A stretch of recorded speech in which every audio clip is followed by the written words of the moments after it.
Hi, I'm your guest host, Menaka Raman-Wilms, and you're listening to The Decibel from the Globe and Mail. This weekend, Chinese tennis star Peng Shuai emerged after 3 weeks of total silence. She'd gone dark after making allegations of sexual assault against a former vice premier of China. Censors took it down within the hour, and Peng Shuai disappeared. Within China, any mention of Peng Shuai was removed from social media and public discourse. Even other tennis players who supported her online faced censorship.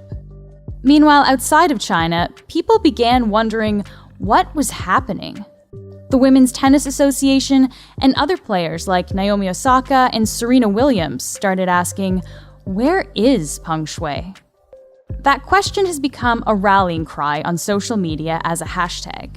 And it's opened up a bigger discussion about what happens when sports collide with geopolitics. We don't like human rights violations. We don't like China kidnapping essentially our citizens. We don't like them mistreating vast swaths of their own population. But we like sports. So if China's willing to host the sports, we'll watch the sports. That's Cathal Kelly, a sports columnist with the Globe and Mail. He's on the show to explain how the sports world has responded to the situation around Peng Shuai and how this will all affect the upcoming Beijing Olympics. This is The Decibel.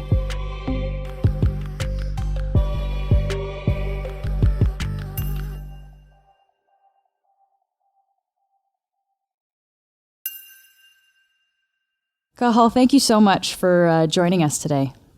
Thank you for having me. So this story it's still unfolding, but what did we learn about Peng Shuai's whereabouts over this past weekend?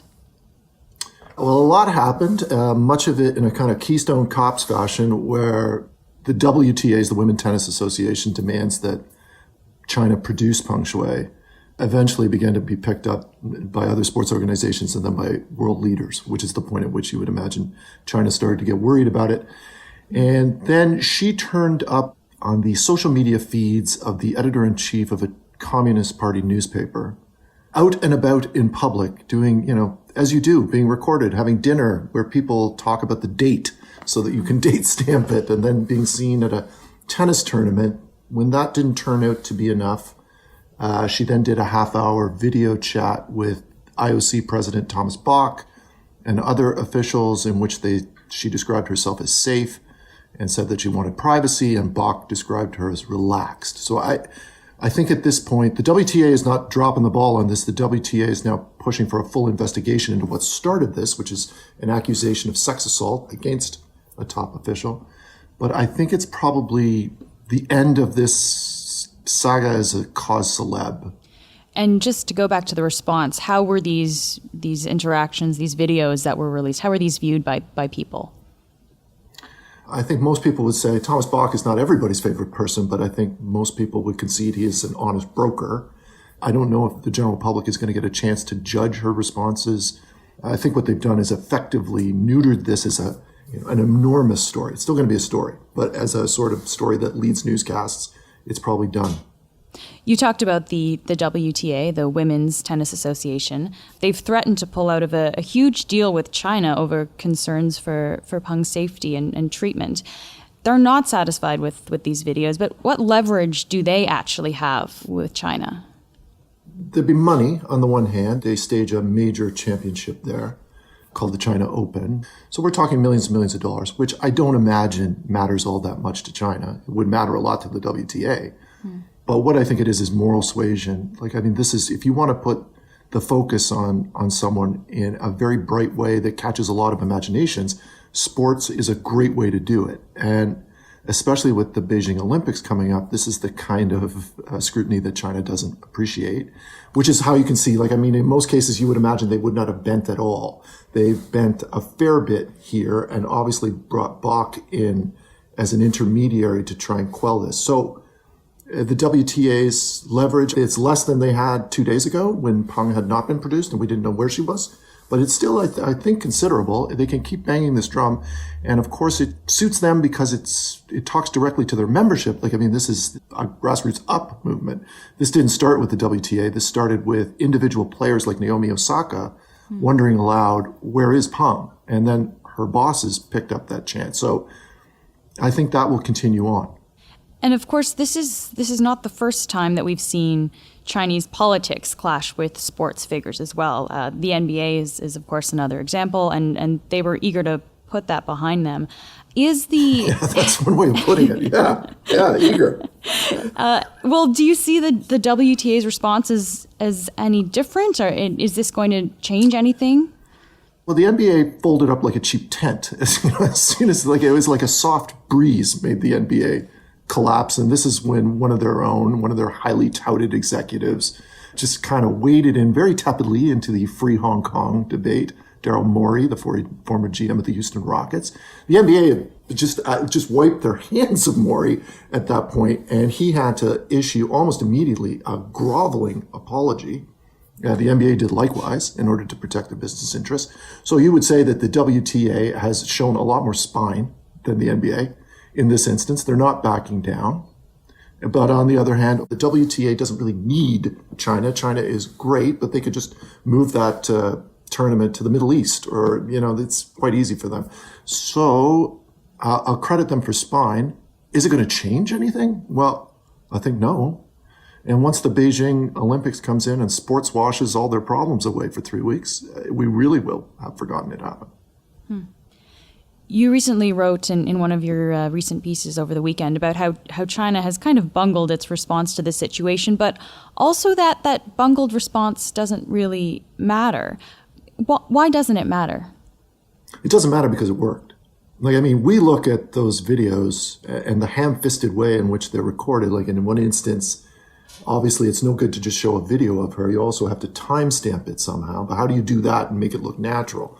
So in the video in the restaurant, as the camera tracks into the restaurant, it stops at a cleaning chart, where this is, since SARS they had to write down every time they cleaned a restaurant, and focuses on the date and then moves on. And then during the conversation, the date is brought up several times. But of course, they're not used to having to sell their version of the truth. They just tell people what the truth is. But it has been effective. They are at least responsive. Like, they see that the first one isn't going over too well. So then they're like, well, let's get Thomas Bach on the phone. And let's clear this up once and for all. For most people, I don't think that proves much. Peng Shuai could still be under enormous duress. Who knows, what sort of situation she finds herself in. But it's proven effective to the extent that if she says she's safe, how do you prove she's not? Let's maybe take a little bit of a wider view now to look at China from a wider perspective. Many countries, including Canada, have recently taken issue with human rights violations within China. Of course, the obvious example for us is the two Michaels who were detained over there, but also the concern about the country's Uyghur population, threats against Taiwan, situation in Hong Kong.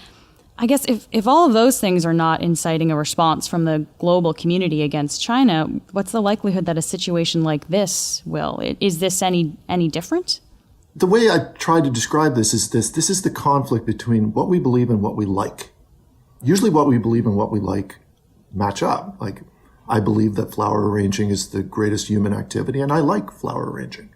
But this is an instance so often in sports we now find ourselves in, and what we believe is that we don't like human rights violations. We don't like China kidnapping essentially our citizens. We don't like them mistreating vast swaths of their own population. But we like sports. So if China's willing to host the sports, we'll watch the sports.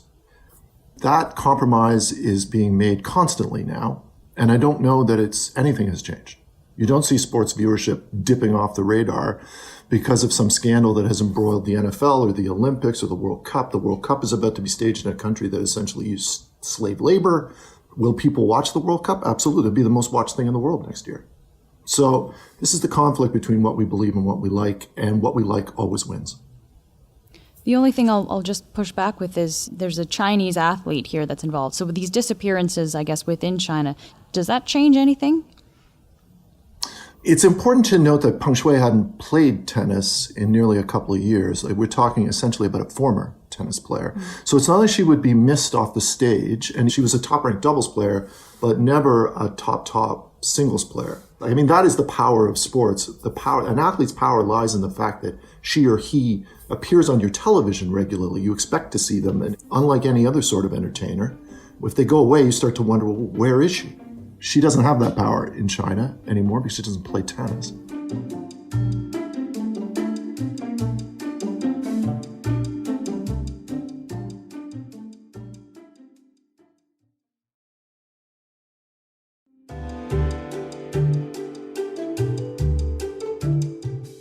This all comes, of course, just a few months before the Beijing Olympics. They're set to host the 2022 Olympic Games in February.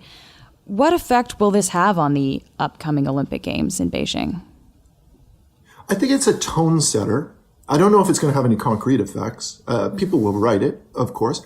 But there's always the question, as you quite rightly point out, this question of, is this just us talking to ourselves? Like, is this North American and Western journalists having a conversation with ourselves about China that never penetrates China in any way, shape, or form, or the Chinese consciousness? I think the Chinese wanted to go in on an up feeling that things were going to work out, things were going to be fun. They want to have a light, breezy Olympics. It's going to be a lockdown Olympics. It's not going to be very much fun, but all that matters is that it looks like fun on television. And I'm not sure that's possible anymore. I think what you're going to get is a drumbeat of stories for 2 months where people start discussing, why are we going? Should we have boycotted it? Why did we give it to them in the first place? Are we morally compromised by going? The answer to which is yes. Should we still go? And the answer to which is also yes. But that's what I think the Chinese have gotten now through this situation. They've gotten a doer Olympics in which people go somewhat unwillingly. There has been some talk of boycotting the Beijing Olympics. Is that a movement that you think is actually going to gain traction with any countries? No, I don't think so. If it was going to happen, as diminished as their status is in the world, it would be led by America. You've already seen them de facto say they were not doing it by announcing that they're considering a diplomatic boycott, whatever that means. It means that, Joe Biden won't go. I think the voices now are too strong in favor of the athletes and what the athletes think and feel. And while they wouldn't like to voice it out in public lest they be yelled at, no, there's not a single athlete doesn't want to go, because this is what they train for. This is what they do. This is the ultimate for them. Why are sports so bad at these political issues? Seems like we can't really deal with those two things together. I mean, sports is an entertainment business. Sports just wants to happy, fun, joy. That's all sports wants to do. Sports wants to seat you in front of a couch for 2 or 3 hours and extract all your money from you. They're ill-equipped, as are most entertainment businesses, to tackle big issues because 2 things are happening at once. They may have constituencies within their ranks that want to see change, that want to see things dealt with. And then on the other side, you've got everybody else, including the ones who want to see change, who also expect to strip mine enormous amounts of cash out of the business, which means they have to appeal to all people. Those 2 things can't survive together. You see individual athletes making enormous change in sports, but you never see sports organizations making much change because their primary focus, which must go unspoken, is making money, and they don't care who they make it from. They're not charities. They're not activist organizations. They're conglomerates. And in the same way that, Gulf Oil is bad at politics, so is the NBA. And then I guess just lastly from that, how does that affect sports standing in our culture? Like, there's some kind of disconnect there if we see that these sports institutions cannot handle these kind of issues that are really moral issues for a lot of us. The analogy I like to draw is the NFL. 10 years ago, the NFL was proved, essentially, if you let your child play football and they play it long enough, it will markedly increase the risk that they will die young. So you told people, football kills people. You're watching people on TV, some of whom will die from doing what they're just like watching. It's like watching Christians v. Lions in some ways. So you told people that. People accepted that, and yet they have continued to watch football. Actually, football has increased in popularity. Network television only exists in America because of football. If people don't care if the athletes are dying as a result of the sport, I don't think there's anything you could show them or tell them that would convince them that they should stop watching sports. It goes back to this idea of what we believe versus what we like. And we like sports. We like sports just about better than we like anything else. But I mean, that's a cynical perspective on, it's understanding what it is. I would just say, does it affect how people perceive sports? look at the numbers. I mean, they're running polls every day. Those polls are called TV ratings. And TV ratings aren't going down. Cathal, thank you so much for joining us today to talk about this. Yeah, thanks for having me. I appreciate it. That's it for today. I'm Menaka Raman-Wilms. Our producers are Madeline White and Cheryl Sutherland. Mihal Stein edited this episode. David Crosby edits the show. Kasia Mihailovich is our senior producer, and Angela Pacenza is our executive editor. Thanks to Cathal Kelly. You can find more of his work at theglobeandmail.com. You can also get in touch with us at the Decibel at globeandmail.com. If you want to reach me, I'm on Twitter at MenakaRW. And if you haven't already, please follow the Decibel wherever you get your podcasts. Thanks so much for listening, and I'll talk to you tomorrow.